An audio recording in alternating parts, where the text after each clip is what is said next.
আসসালামু আলাইকুম। আপনারা সবাই কেমন আছেন? আশা করি যে যেখানে আছেন ভালো আছেন, সুস্থ আছেন। আলহামদুলিল্লাহ আমরাও ভালো আছি, সুস্থ আছি। তো চলে আসলাম প্রতিদিনের মতো আবার একটা নিউ ব্লগ নিয়ে। আশা করি যে যেখান থেকে ভিডিওটি দেখবেন অবশ্যই একটি করে সাবস্ক্রাইব করে দেখবেন, ফুল ভিডিওটি না টেনে দেখবেন। আজকের ভিডিওটি হচ্ছে খুবই ইন্টারেস্টিং হতে যাচ্ছে। তো আপনাদের সবার কাছে আমার একটা রিকোয়েস্ট, যারা যারা সাবস্ক্রাইব করবেন অবশ্যই ভিডিও দেখে তারপরে হচ্ছে সাবস্ক্রাইব করবেন দয়া করে। দুই একদিন পর পরই হচ্ছে 4টা 5টা করে সাবস্ক্রাইব কেটে নিয়ে যায়। আজকে হচ্ছে একসাথে 13টা সাবস্ক্রাইব কেটে নিয়ে গেছে। তো ভীষণ খারাপ লাগতেছে, মনটা ভীষণ খারাপ হয়ে গেছে। একসাথে যদি 13টা সাবস্ক্রাইব কেটে নিয়ে যায়, খারাপ লাগার কথাই। আমার জায়গায় অন্য কেউ হলো সেম একই অবস্থা হতো তার।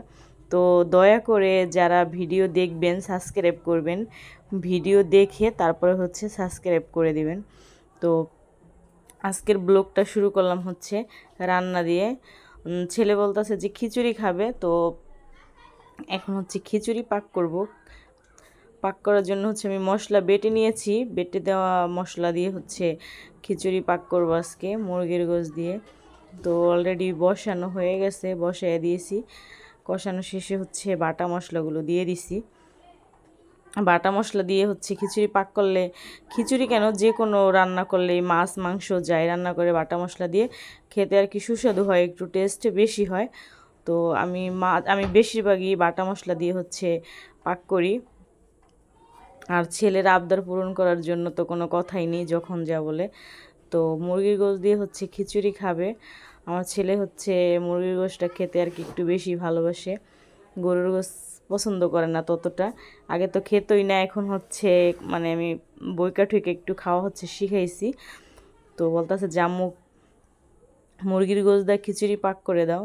তো মুরগির গোশ ছিল, তা দিয়ে হচ্ছে পাক করে দেবো। গোশগুলো হচ্ছে কষানো হয়ে গেছে অলরেডি। তো আমি হচ্ছে ডাল সিদ্ধ করে রাখছিলাম, ওই ডালগুলো হচ্ছে দিয়ে দিছি। যে চাল দিয়ে হচ্ছে খিচুড়ি পাক করব সে চালগুলো হচ্ছে বলক আসলে সিদ্ধ হয়ে যায়। তো একদিন পাক করছিলাম, ডাল হচ্ছে সিদ্ধ হয় না, আনাম থাকে। এজন্য হচ্ছে ডালগুলো আমি সিদ্ধ করে দিয়েছি আগে, যাতে গলে যায়। তো এই চালগুলো হচ্ছে আমাদের বাড়ি থেকে আনা, গ্রামের বাড়ি থেকে আনা আর কি, চিকন চাল একবারে। এগুলো হচ্ছে বলক আসলেই ফুটে যায়। তো চালের সাথে হচ্ছে একটা আলু কুচি করে দিয়ে দিছি আমি। তো এই দেশে থেকে হচ্ছে চাল আম্মু দিয়ে দিছিল শুধু খিচুড়ি খাওয়ার জন্যই। আমার ছেলে হচ্ছে খিচুড়ি খেতে ভালোবাসে, ভীষণ পছন্দ করে, আমিও ভীষণ পছন্দ করি। তো দুই একদিন পরপরই হচ্ছে মাছ এলে আমরা খিচুড়ি পাক করি, গোছ রান্না করি, ভর্তা করি। তো ওই জন্য হচ্ছে আম্মু যখনই দেশে যায় বা কেউ আসে চাল হচ্ছে দিয়ে দেয় খিচুড়ি খাওয়ার জন্য। আর ক্ষেতের ধানের চালের হচ্ছে খিচুড়িটা খেতে আর কি বেশি একটু ভালো লাগে বাড়ি ধানের। তো এই জন্য হচ্ছে আম্মু দিয়ে দেয়। আর কিছু চাল হচ্ছে একদম পোকে ধরে গেছে, ওগুলো হচ্ছে ওদিন ফালাইয়া দিছি। একসাথে চাল জমে গেছে, অনেকগুলা খাওয়া হয় না। আর আমরা মা ছেলে হচ্ছে দুইজন, বেশি লাগেও না, অল্প হলেই হয়ে যায়। তো হয়ে গেছে কষানো, পানি দিয়ে দিয়েছি। কড়াইটা হচ্ছে চেঞ্জ করে দিয়েছি, ওটা হচ্ছে ছোট হয়ে গেছে, এই জন্য হচ্ছে এটাই দিয়ে দিয়েছি। তো আর হচ্ছে গ্যাসে প্রবলেম, গ্যাস থাকে না, তো যতটুকু আছে রান্না চলে, রান্না হয়ে যাবে। তো পানি দিয়ে দিছি। আর এগুলো হচ্ছে চাল ফুটতে বেশি একটা সময় লাগে না, বলক আসলেই হচ্ছে হয়ে যায়। তো হয়ে পানি দিয়ে দিচ্ছি এখন। তো সময় তো একটু লাগবে না, হয়ে যাবে। তো বলক এসে বলছে অলরেডি, বলক আসলে হচ্ছে চাল ফুটে যায়, সময় লাগে না। এজন্য হচ্ছে আমি ডালটা সিদ্ধ করে দিয়েছিলাম, যাতে ডালটা ফুটতে পারে।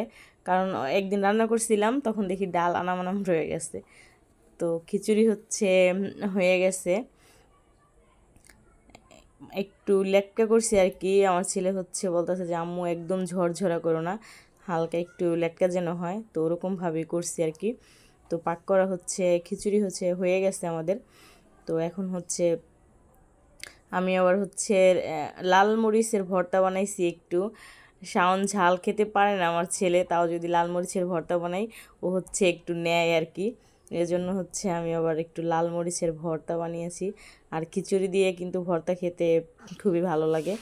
তো নিয়ে আসছি রুমে, এই যে হচ্ছে লাল মরিচের ভর্তা, টকটকা লাল মরিচ একদম। তো শাওনকে দিলাম একটু, ও হচ্ছে ঝাল খায় না, বাট এই মরিচটা হচ্ছে ভর্তা বানালে একটু খায়। তো মা ছেলে হচ্ছে এখন খাবো, নিয়ে আসছি বেড়ে। তো কি আর করার, মা ছেলে মানে যখন যা মন চায় আর কি তাই করা হয়।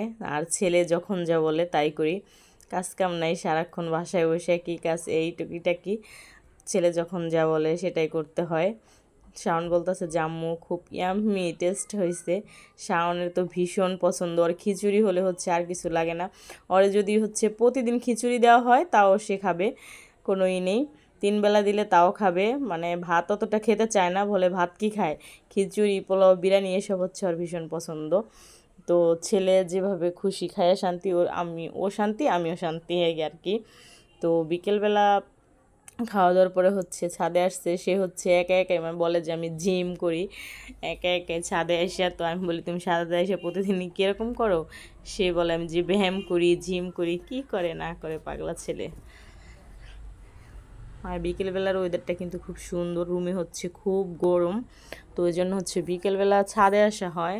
ছাদে হচ্ছে প্রচুর বাতাস, একদম শরীর শীতল হয়ে যায়। আর রুমে হচ্ছে গরম, কোনো বাতাস ঢোকে না। আর শাওন তো বিকেলবেলা ছাদে এসে বসে থাকে, আমি বেশি আসি না, ও বলে যে আম্মু ছাদে চলো। তো নামাজ পড়তে যাবে সে, এখন হচ্ছে বড়ি স্প্রে দিচ্ছে।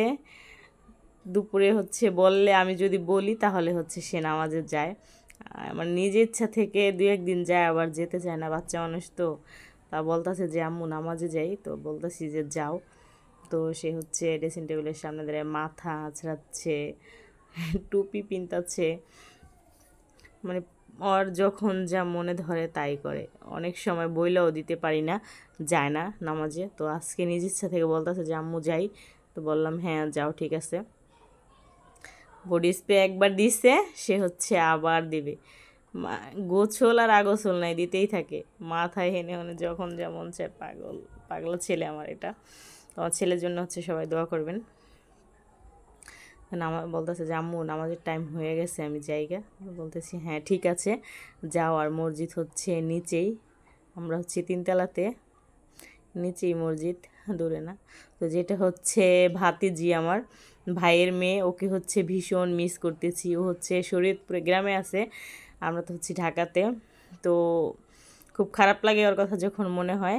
তো ওর হচ্ছে যখন গাড়িটা আয়না দিয়েছিলাম তখন হচ্ছে তখনকার ভিডিও করা ছিল আমার ফোনে, তাই মিস করতেছি, ভিডিওটা একটু দিয়ে দিলাম। সারামণি মিস ইউ কলিজা, মিস করতেছি আম্মুটাকে খুব। সে হচ্ছে গাড়ি পেয়ে ভীষণ খুশি, গাড়ি থেকে তো নামেই না, পাশের বাড়ির গাড়ি দেখে হচ্ছে কান্নাকাটি শুরু করছে, মানে দেখলে একটু করে উঠতে চায়। মাত্র 7 মাস বয়স, তারপরও বোঝে পাকনার জন্য গাড়ি হচ্ছে আনিয়ে দিছি।